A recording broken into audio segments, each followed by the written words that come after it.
voglio raccontarvi una storia d'amore che ha unito non soltanto due persone, un uomo e una donna, ma anche due estremi della provincia di Verona.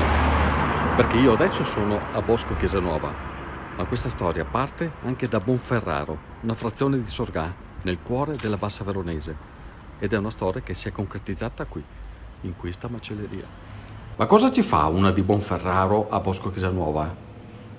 Bella domanda, Stefano. È stata una cosa, proprio un rischio. Il mio attuale marito mi ha portata qui e praticamente mi sono innamorata, è stato un colpo di fulmine. Parlo della Lessigna, no? Di mio marito. Poi? No, beh, ma lui è consapevole. E quindi ci siamo conosciuti, frequentati e ci siamo detti: ma perché non apriamo una macelleria così, con gastronomia? Quindi io proprio sento dentro la mia passione per cucinare. C'era già una passione per la cucina? Sì, assolutamente. Fin da piccola io cucinavo sempre a casa, tra primi piatti, qualche secondo, poi magari le torte così nel passatempo. Poi crescendo ovviamente ho intrapreso un po' gli studi, per cui quello mi ha tolto completamente dalla mia passione. Né Diego né Aurora fino a 7 anni fa avevano una macelleria. Tutto questo l'hanno messo in piedi da soli, eccoli qua. Autodidatti. Pensate che lei ha studiato come perito aziendale corrispondente in lingue estere con una triennale successiva in lingua e letteratura straniere finalizzata al marketing territoriale. Lui ha fatto l'alberghiero e adesso è qua tutti e due in macelleria, ma con una filosofia, una logica ben precisa. Da un lato la macelleria, dall'altro la gastronomia. Anche in questo usate i prodotti di questa terra? Sì, assolutamente. Sì.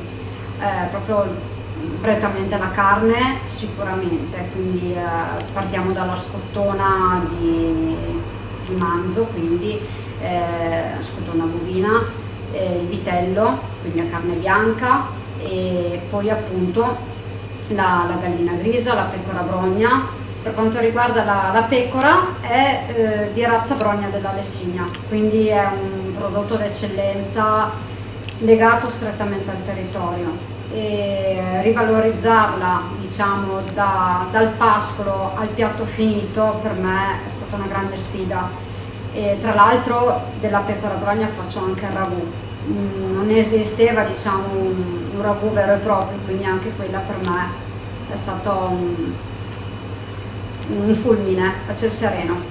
Aurora e Diego non sono soltanto autodidatti, sono anche delle persone a cui piace inventare, sperimentare. Per esempio, questo è il ragù di gallina grisa. La gallina grisa è una varietà allevata in Lessino, una varietà molto ruspante con una delle carni particolarmente sode. Questa invece è una birra a doppio malto, che Aurora usa per preparare il ragù, anche se non è l'unico ingrediente, forse è il più spettacolare. Però insieme a questa mette anche dell'altro. È tutto frutto del suo genio creativo.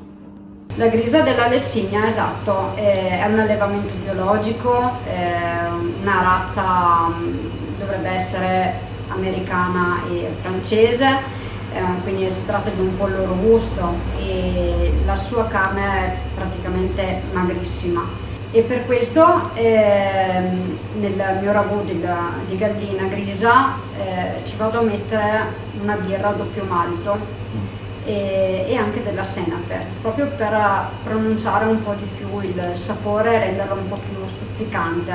Invenzione tua questa? Invenzione mia, sì. A primo tentativo è andato, quindi vedo che piace, per cui sono soddisfatta, insomma. Questo è il roast beef di Aurora. Per cucinarlo lei ha adottato la regola del 17, altrimenti detta, questa per invenzione mia, il remouage del roast beef. Che cosa vuol dire? È molto semplice. C'è questa pentola con l'olio, con la marinatura di rosmarino, poi viene messo dentro il roast beef e ogni 17 minuti cronometrati Aurora ruota il roast beef di un quarto di giro, esattamente come avviene nello champagne. solo che qua non ci sono le bollicine, non ci sono le pupitre, non c'è la sboccatura, c'è solo una cottura lenta intervallata da queste rotazioni per permettere una cottura omogenea e una duratura eccezionale, di quelle che proprio ti fa vedere poi insomma, ma bisogna capire. Senti Aurora, praticamente tu stai nobilitando il takeaway a chilometri zero. Esattamente, infatti ciò che preparo è proprio una visione di un piatto pronto che la gente possa gustare comodamente a casa, quindi è come se lo facessero loro, ma lo faccio io in una cucina appunto adibita ad uso professionale, però appunto con una ricchezza della materia prima.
Aprire un'attività legata alla gastronomia con i prodotti tipici implica necessariamente una competenza che nel loro caso è maturata giorno dopo giorno. Ma i ricordi, quelli che arrivano dalla propria terra, in particolare per Aurora, quelli rimangono e sono anche quelli da cui si parte per reinventarsi una nuova vita. Che cosa ti sei portata qui della tua terra? Allora, sicuramente da mia nonna paterna mi sono portata anche ricordi, diciamo, friulani, e anche lì, come nel Trentino, facevano i canederli, quindi mia nonna che faceva i canederli me la ricordo molto bene, infatti è un piatto che abbiamo preparato oggi. E invece da mia nonna materna la manualità nel fare la pasta fresca, e sono proprio tutti i ricordi di infanzia che voglio trasmettere proprio con i miei piatti. Diciamo che anche ricordo che sia mia mamma che le mie nonne nella loro cucina usavano poco sale, quindi poche spezie, e quindi io le ho seguite in questo, proprio una tradizione, ma anche inconsapevole, perché io sto facendo esattamente quello che facevano loro un tempo. Tu sei una cultrice della purezza del gusto? Sì, chiamiamolo così, sì. E che cosa hai trovato qui di questa terra che tu non avevi o non avevi mai provato? Beh, un piatto tipico sono i gnocchi di malga, che non avevo mai fatto assolutamente e che la prossima volta ti faccio assaggiare. È un piatto veramente che io non conoscevo. E quindi anche la stessa pecora non conoscevo, io di solito una pecora non l'ho mai mangiata, e quindi anche lì la curiosità di avere gusti nuovi nel palato. E al di là del cibo? Al di là del cibo vivo in un posto meraviglioso, ho un marito fantastico, un bambino che cresce ed è il più sereno del mondo e va bene così. Che sogni hai, Aurora?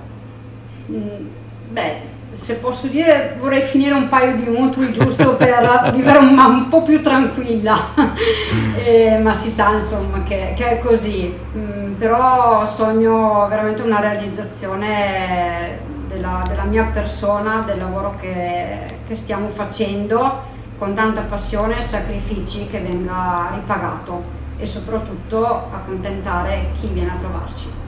Eccoli qua, Diego e Aurora, gli autodidatti dei gusti della Lessinia. Ma Aurora, quelle pennette là che ti ho visto fare, non è che si può adesso... Stefano? Me le hai mangiate tutte prima? No, dai, che sono troppi di salva giro mera, no, mia bella, no. Dai, sto scherzando, ti ho lasciato una vaschetta. Eccola.